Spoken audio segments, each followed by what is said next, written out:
If we're looking for a brand new Star Wars adventure, I think we have that with Star Wars Skeleton Crew's first episode. This could be a real adventure. Now, this is going to be my first spoiler review. If you want to avoid spoilers, please wait until you've watched the episode or go check out my spoiler-free review, link in the cards. Let's just get into it, what this episode is about. It's setting everything up. It's the episode that's showing us what the status quo of the world is, the world of Skeleton Crew. It's obviously in Star Wars, but it's not quite, because these kids are clearly living a pretty sheltered and boring life on their home planet. We have our four main characters. We have Win, Fern, KB, and Neel. So those are our four main characters, and each, I feel like, are going to fit into a different archetype. We have Win. He's definitely the character who's probably the most wanting to seek out an adventure. He's bored with his life, but so is also Fern, but she's bored in a different way, and she's also definitely rebelling against her mother, who's pretty high up in the education system, the undersecretary or whatever for the standardized test that's going on in this episode in the background, which Win never actually does take. Then we also have KB. She's clearly intended to be probably the smart one and the mechanic of the group, for like better than the tech one. She has a fancy thing, kind of like glasses but not. Kind of reminds me a little bit of Geordi's visor from Star Trek, but combined with, the thing Lobot has around his head in Empire Strikes Back. And then we have Neel, who I'm thinking is going to be the more center of the group. He's clearly Wen's only friend, it feels like. Seems like they're both all kind of, they're not really part of a bigger friend group. Except for now, they're somehow all dissatisfied with their lot in life. Definitely this planet clearly is very much modeled off of suburbia, but notice something about that. They have roads now, but the cars are following like a track in a way. The trams are following a track. So, literally, suburban life is often sometimes described as confining, as, you fit in your lane and you go that, while rural and urban existences are more glamorous in one form or another, depending on, exactly which author we're talking about there for that interpretation and all that, but there's that kind of frame of a suburban prison in some way, where you're just following things in life, you're doing boring stuff.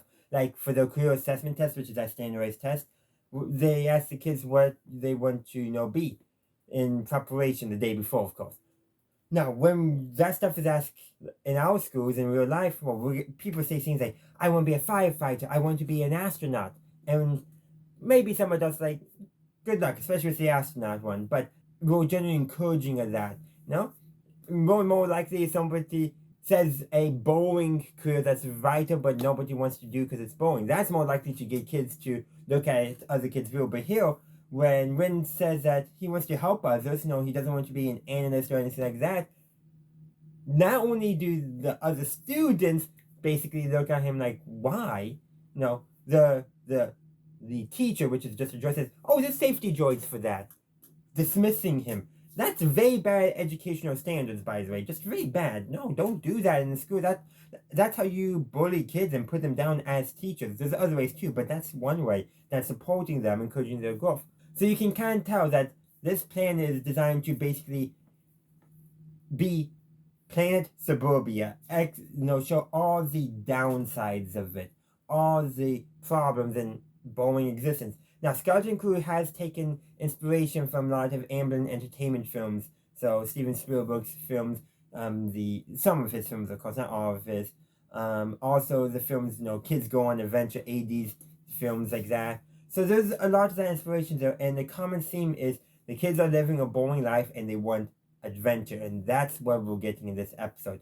We're getting introduced to these kids, so we know they want adventure. Even now, who I think is the most content with his lot of life, still goes along, and you can tell he probably still wants adventure in some form. And also, too, Neel also clearly is coming from a loving, supporting family. He has his father, his mother, and he has siblings as well. And side note, when we see some of Neel's siblings, there's a Star Wars Holiday Special reference. Did not expect that in Skeleton Crew. I'm happy for it, and it is awesome. Now back to the regular video. Well, clearly he's the only child, and his mother's no longer in the picture. Sounds like she passed away. So he's missing something in his life, though, because his father is very busy with working there for his more distance than I think Wyn would like. Fern's mother is also clearly high up in probably the planetary government and all that, and she's clearly rebelling against her mother. Probably is not giving the love and support that she wants from home as well. No idea if there's another parent in the picture. And then, of course, we have KB. We don't know much about her home life, but we just don't know how that impacts her.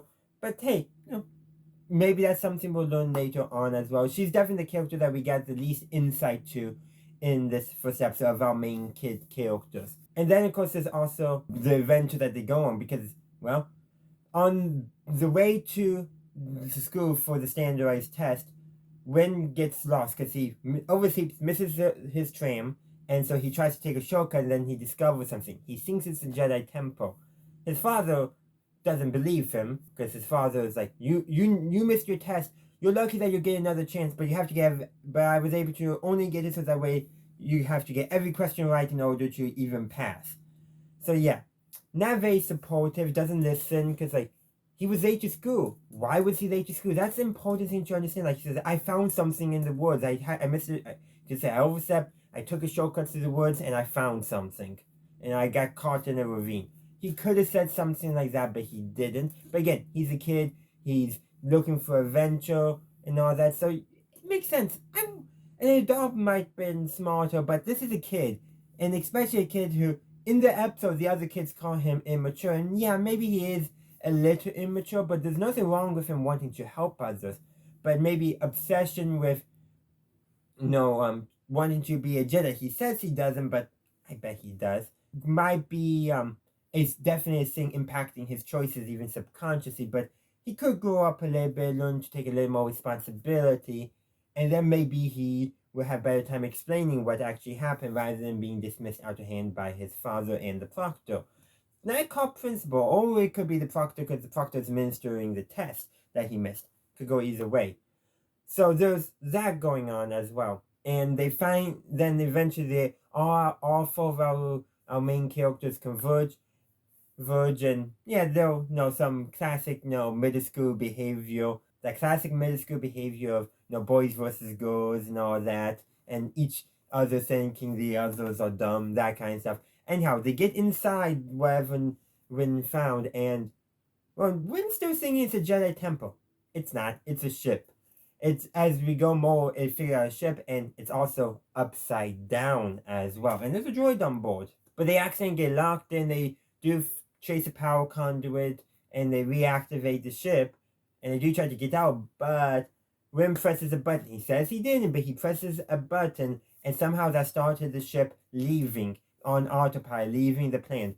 And Wyn's father does see this, so at least one adult knows what has happened.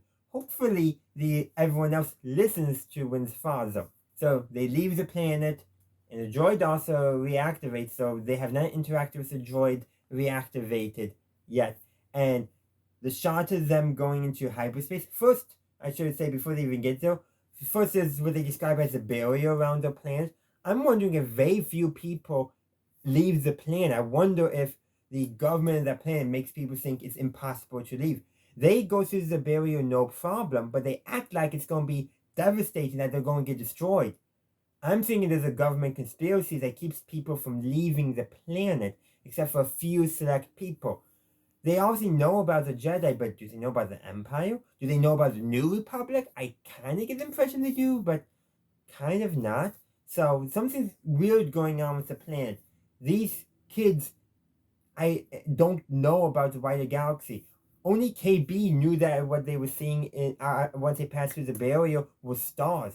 Wyn thought it was planets. So clearly they've lived a sheltered existence on the home world, a boring sheltered existence, and sounds like they've never even seen stars in the sky. So something's going on, and clearly they were able to get through that barrier no problem. Something's not up with that. Something's not up. And then they all freak out when the ship goes into hyperspace, because they clearly barely know about space in general, so of course they're not going to know about hyperspace. And that's where the episode ends. But I still need to talk about the cold open, the prologue, which It establishes that the Empire is no more, the New Republic reigns, but there's pirates all over the place. And, well, the crazy thing is that it's a great opening. I don't know why I was trying to say crazy, but it is a great opening. We have a freighter that's being attacked by pirates, and the freighter people put up actually a pretty good fight, but there's just way too many pirates and all that, and the pirates take the ship, and then the captain, who I'm pretty sure is Jude Law's character, confronts the freighter captain and is like, open your vault.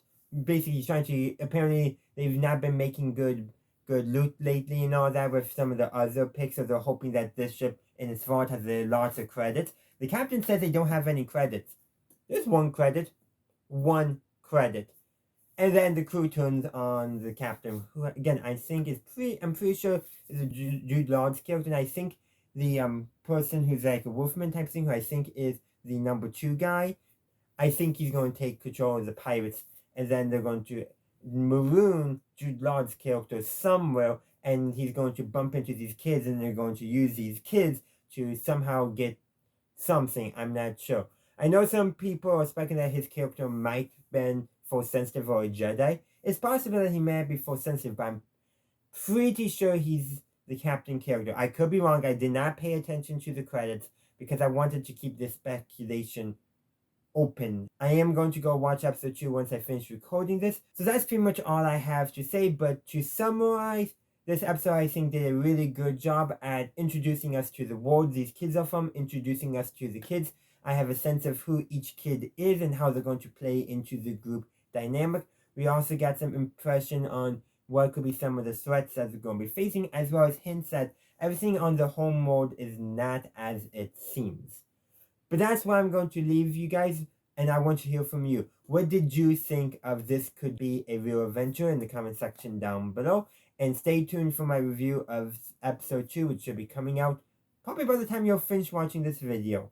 Thank you for watching my video. I do hope you enjoyed it. If you did, please be sure to give this video a like and share. Also, consider subscribing to my channel to stay up to date on all my latest content. In the meantime, thank you for watching, and as always, have a good day, a good night, wherever you are. May the Force be with you always.